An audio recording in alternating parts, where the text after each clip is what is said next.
வசுதேவ தேவகி மகனாக நள்ளிரவு கம்சனின் கடும் சிறையில் அவதரிக்கின்றார்.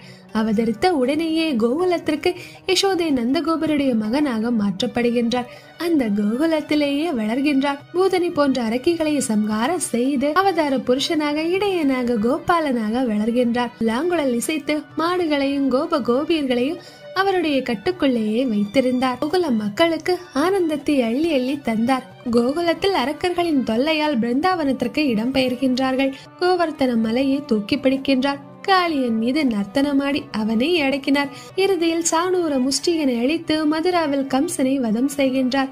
அதன் பிறகு சாந்திபனி முனிவரிடம் குருகுல கல்வியை கற்று தேர்ந்து ஜராசந்தனிடம் போர் செய்கின்றார். துவாரகாதிபதியானார். மகாபாரத போரை நடத்தி வைத்தார். பாண்டவர்களுக்காக தூதும் சென்றார். சாரதியாக இருந்தார். எல்லாம் வல்ல இறைவனாகவும் அவரே இருந்தார். 125 வருடங்கள் வாழ்கின்றார் துவாபரயுகத்தில்.